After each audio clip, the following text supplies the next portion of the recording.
कार्यकर्ता सह जनसंवाद सम्मेलन में विश्वकर्मा बंधुओं ने दिखाए एकजुटता, महारली को लेकर हुई चर्चा। विश्वकर्मा एकता महारली कर अपनी शक्ति प्रदर्शन कर एकजुटता दिखाएंगे, मुकुल आनंद। बेगूसराय, अप्रैल 2025 में होने वाली विश्वकर्मा एकता महारली के सफल आयोजन को लेकर बुधवार को सामुदायिक भवन मिलन चौक बाघा, बेगूसराय में भारतीय विश्वकर्मा महासंघ द्वारा कार्यकर्ता सह जनसंवाद सम्मेलन का आयोजन किया गया। कार्यक्रम की अध्यक्षता जिलाध्यक्ष अशोक शर्मा एवं संचालन विधान शर्मा एवं चंद्रप्रकाश शर्मा ने की। इस सम्मेलन में सैकड़ों विश्वकर्मा बंधुओं ने शामिल होकर अपनी एकजुटता का परिचय दिया। कार्यक्रम में उपस्थित भारतीय विश्वकर्मा महासंघ के राष्ट्रीय अध्यक्ष मुकुल आनंद विश्वकर्मा ने कहा कि विश्वकर्मा समाज आजादी के इतने वर्षों के उपरांत भी सामाजिक, आर्थिक, शैक्षणिक, सांस्कृतिक एवं राजनीतिक हर क्षेत्र में उपेक्षित है। उन्होंने कहा कि समाज के लोग जब तक MP, MLA नहीं बनेंगे तब तक विश्वकर्मा समाज के अधिकार का हनन होते रहेगा। इसलिए हम लोग मिशन 2025 विश्वकर्मा एकता महारैली के सफल आयोजन को लेकर संगठन को मजबूत करने के लिए एकजुट हो जाएं और सत्ता संघर्ष की ओर बढ़े। उन्होंने कहा कि जिसकी 2% आबादी है उन्हें सत्ता में आजादी से लेकर अब तक सम्मान मिल रहा है, जबकि विश्वकर्मा वंशी की आबादी 8% है, फिर भी सत्ता से वंचित है। अब भीख नहीं, अधिकार लेंगे और सरकार भी बनाएंगे। अब विश्वकर्मा समाज मजबूती से हर लड़ाई लड़ने को तैयार है और 2025 के अप्रैल माह में गांधी मैदान में विश्वकर्मा एकता महारैली कर अपनी शक्ति प्रदर्शन कर एकजुटता दिखाएंगे।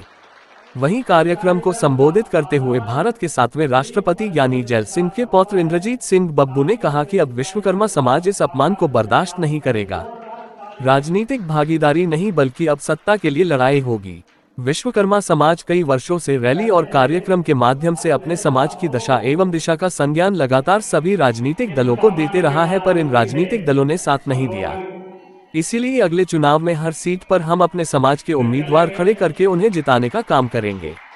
जबकि महासंघ की नेत्री सुजाता शर्मा ने समाज के लोगों से संगठित होने की अपील की। सम्मेलन में विश्वकर्मा के 5 पुत्रों सहित सैकड़ों लोगों की उपस्थिति रही। मौके पर महासचिव राजकरण शर्मा, श्रीनिवास शर्मा, उमाशंकर शर्मा, योगेंद्र पंडित, सरिता देवी, राकेश शर्मा, डॉक्टर चंद्र प्रकाश, रामकिशोर शर्मा, चंद्र किशोर शर्मा सहित अन्य लोग मौजूद रहे। और गांधी मैदान भरने का काम किए तो आप लोगों से वादा करते हैं कि 5 समाज का कम से कम 3 को मंत्री विधायक बनाएंगे। लेकिन उसके लिए गांधी मैदान को भरना होगा। आपने देखा होगा पासवान का रैली होता है तो घर में। बिहार में विश्वकर्मा समाज को संगठित और जागृत करने के लिए और उनको अपने अधिकार के प्रति सजग और मजबूती से अधिकार को प्राप्त करने के लिए पूरे बिहार के विश्वकर्मा समाज को एकजुट किया जा रहा है। अभी तक पूरे बिहार के विश्वकर्मा समाज, विश्वकर्मा भगवान के हम 5 पुत्र हैं, बढ़ई, लोहार, सोनार, कसेरा, ठठेरा एवं कुम्हार।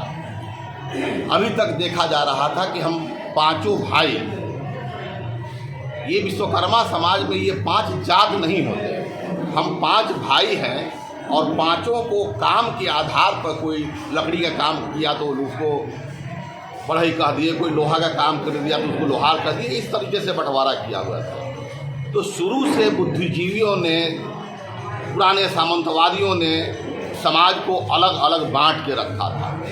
आज समय की मांग है और परिस्थिति भी है कि हम 5 एक हो जाएं। जब तक हम एक नहीं होंगे तब तक आज के परिवेश में जो मुकाम विश्वकर्मा समाज हासिल करना चाहता है समाज में, वो मुश्किल है।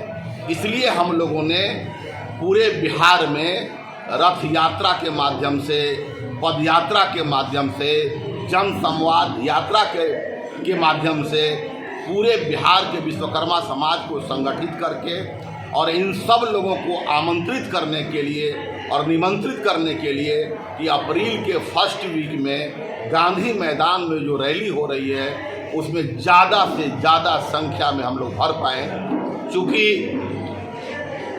देश के आज़ादी के बाद से ही देश तो आज़ाद हो गया, विश्वकर्मा समाज आज भी गुलामी की ज़िंदगी जी रहा है और समाज के अंतिम पायदान पे हम लोग बैठे हुए हैं। हर समाज को जिस समाज के लोगों ने लड़ाइयाँ लड़ी दलितों के लिए, बाबा भीमराव अंबेडकर ने लड़ाई लड़ी, काशी राम जी ने लड़ाई लड़ी, रामविलास पासवान जी ने लड़ाई लड़ी, तो आज दलितों को उचित सम्मान मिल गया। उसी तरीके से बिहार में 35 साल से कहने को बैकवर्ड की सरकार है, त्रिवेणी संघ बना के यादव, कुर्मी, कोयरी तीनों मिले तो उन्होंने एक बड़ा ऑर्गेनाइज करके अपने आप को सत्ता पर काबिज किए। आज तीसरी बड़ी आबादी बिहार में विश्वकर्मा समाज की है। मुस्लिम यादव के बाद 9% सबसे बड़ी आबादी होती है। हम जिसको चाहे उसको सत्ता पर बिठा सकते हैं, जिसको चाहे उसको सत्ता से हटा सकते हैं। जब तक ये तब हो पाएगा जब हमारे पूरे के पूरे विश्वकर्मा बंधु अपने आप को इसके लिए तैयार करें। तो पूरे विश्वकर्मा समाज को संगठित करके और उसके लिए तैयार करने के लिए हम लोग आए हैं। और आज तक आपने कभी नहीं सुना होगा कि पिछले 1 जनवरी से हम लोग लगातार एवरी डे कहीं न कहीं कार्यक्रम कर रहे हैं। आज बेगूसराय में है, परसों भागलपुर में है। एवरी डे मतलब 1 जनवरी से ही हम लोग हर जगह, पटना में कम से कम 25 कार्यक्रम किए और कार्यक्रम होते जा रहे हैं। और अप्रैल तक लगातार कार्यक्रम होगा और पूरे बिहार के विश्वकर्मा समाज के लोगों को के मान सम्मान की बात है। क्योंकि आज तक देखा जा रहा है कि विश्वकर्मा समाज पर प्रतिदिन हत्या, बलात्कार, मर्डर, लूट, अपहरण, खासकर स्वर्णकार समाज पर तो कल भी बेगूसराय में एक हत्या हुई है और दुकान को लूट लिया गया है। तो आखिर ये ज्यादती कब तक बर्दाश्त करेगा? इसलिए हम सरकार से भी मांग करते हैं कि एग्रोसिटी एक्ट के अंदर विश्वकर्मा समाज को लाया जाए। विश्वकर्मा समाज के लिए एक कोड बनाया जाए। जिस तरह पहले यादव 8 जातियों में बटा हुआ था, उनको एक कोड बना के 14.5% आबादी दिखाई गई। उस तरीके से विश्वकर्मा समाज का भी एक कोड बनाया जाए और 9% दिखाया जाए। और विश्वकर्मा समाज पर जो भी जहाँ भी अत्याचार हो रहा है, 100 में 90 घटनाओं का उद्भेदन नहीं हो रहा है। इसलिए अगर विश्वकर्मा समाज के लोग, विश्वकर्मा परिवार के लोग चाहते हैं कि हमारे ऊपर हो रहे अत्याचार को बंद किया जाए, तो हमको एक लंबी लड़ाई लड़नी पड़ेगी। उस लड़ाई के लिए यहाँ से पूरे बिहार से शुरुआत की गई है और अप्रैल में गांधी मैदान में हम लोग दिखाएंगे। जितनी भी पॉलिटिकल पार्टियां हैं, चाहे यूपीए गठबंधन हो या एनडीए गठबंधन हो, हम लोगों को जनसंख्या के हिसाब से वाजिब टिकट नहीं देती है, तो हम लोगों ने अपनी पार्टी बनाई है जनतांत्रिक समाज पार्टी। उसके माध्यम से पूरे बिहार के हर विधानसभा पर हम चुनाव लड़ने का काम करेंगे।